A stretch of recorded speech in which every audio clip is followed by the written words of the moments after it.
Well, thank you, Brandon.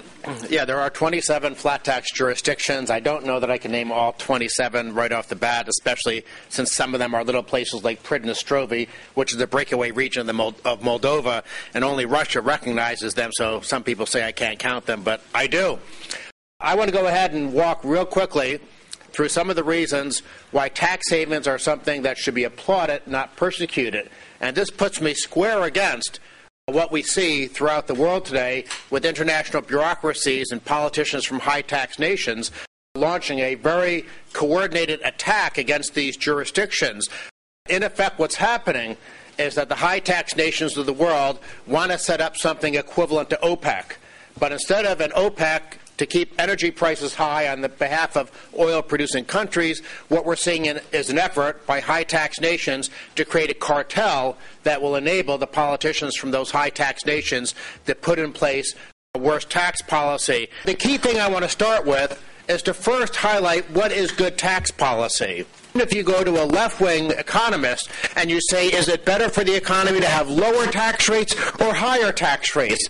They'll say lower, and they'll say, but maybe for fairness they have to be high. But from an economic perspective, they'll agree that lower tax rates are better than higher tax rates. And even liberal economists will agree that you want less double taxation of savings and investment, not more. The problem is that politicians, for the most part, don't like good tax policy, because how do politicians win election? How do they reward contributors? How do they steer money to their supporters? They do it by imposing high tax rates and then using the money to divvy up among those that are on their side. But what's interesting is even though politicians want high tax rates, what have we seen around the world in recent years? We have seen dramatic reductions in tax rates. We have 27 flat tax nations.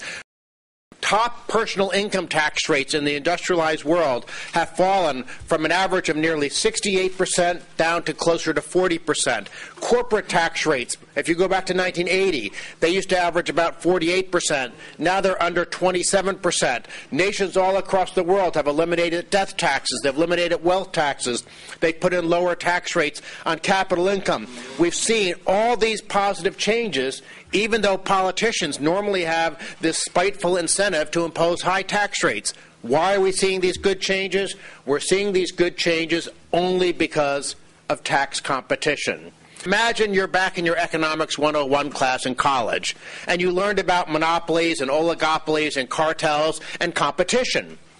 And you learned that if you had some sort of monopoly or oligopoly, and say you only had one gas station in a town, that one gas station could charge high prices, it could maintain inconvenient hours, it could offer shoddy service. But if you have 5 gas stations in a town, all of a sudden those gas stations compete with each other. They have to lower prices. They have to be attentive to the needs of consumers. We've seen the same thing internationally in terms of what's happening with governments. Because of globalization, labor and capital are a lot more mobile than they used to be. And this means that taxpayers around the world, if governments are trying to impose high tax rates, they actually have options to move either themselves or their money across borders. Just like if you have one monopoly gas station in a town and all of a sudden new gas stations open up, you can decide, I'm no longer going to shop at that gas station that's trying to rip me off. I can shop at the gas station that's actually giving me a better deal for my money. This tax competition that's linked to globalization is responsible for these dramatic reductions in tax rates. Now, of course, when I go in for my salary review, I always say it's because of the great papers I'm writing for the Cato Institute that governments all over the world are doing these things. But the real story is tax competition is forcing governments to do the right thing, even though politicians don't want to do the right thing. Now, the bad news is that the politicians have figured out what's going on, and they're fighting back. And this is why we're seeing all these international bureaucracies trying to come up with ways of attacking tax havens. Why are they trying to attack tax havens? Because tax havens are the most powerful instrument of this tax competition. It doesn't do you any good to move your money from, say, France to Hong Kong if the French government can track down that capital or track you down and tax you at French tax rates. High tax governments want to do is they want to track you and do extraterritorial taxation. And what the OECD did is it put together an anti-tax haven blacklist back in 2000. Now, a little bit of detail, what defines a tax haven? The number one thing on the OECD's list, no or nominal taxes. So if you're a free market, laissez-faire jurisdictions with a low tax burden, the OECD wants to punish you. There's no blacklist from the OECD of high tax countries, the countries that are actually punishing growth and impoverishing people with bad policy. No, there's only a blacklist of the jurisdictions that are doing the right thing. But it's not just the OECD. The European Commission has all sorts of various anti-tax competition, pro-tax harmonization schemes.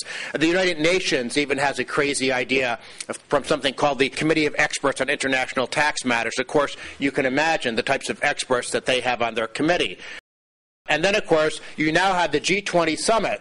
And this is really amazing. Sometimes even I, after 20 years in Washington, get surprised by what the other side is doing. You have a financial crisis that is caused by bad policy in nations like the U.S. Reckless monetary policy, corrupt Fannie and Freddie subsidies. There's no doubt about the fact that the financial crisis was born and bred in the big nations. And yet, what are the politicians doing? It's the fault of the Cayman Islands, or it's the fault of Singapore or Liechtenstein or something like that. And you say, well, wait, how can it be their fault? Did they have the reckless monetary policy? No. Did they have the corrupt Fannie and Freddie subsidies? No. But you got to give the politicians from the high tax nations credit. They're always on message. No matter what's wrong, it's always the fault of tax competition. We now have all sorts of initiatives and efforts coming out of the U.S. Congress. The Dorgan legislation, the Levin legislation, both of these bills were sponsored by Senator Obama when he was in the Senate last year. So it does not look good. It looks like the U.S. will be engaging in unilateral fiscal protectionism. And by the way, I can't resist pointing out the irony of something. If you work for the OECD, where you get very nice, generous salaries, you work in this elaborate chateau over in Paris, guess what? By international treaty, you pay no tax. So it's kind of ironic. We have these well-fed bureaucrats working at the OECD in their nice chateau with its own private wine cellar, and they run around the world in business class telling jurisdictions with low taxes that they're doing something wrong and they should be blacklisted, and yet these bureaucrats pay zero tax. Certainly, at the very least, the first thing that should happen is they should learn what it's like to be a taxpayer before they start interfering with the sovereign right of jurisdictions to set up their own tax policy. As I mentioned before, this battle exists because of globalization. 30 years ago, when very few people could move money or themselves across national borders, governments could behave like monopolists because their taxpayers were trapped.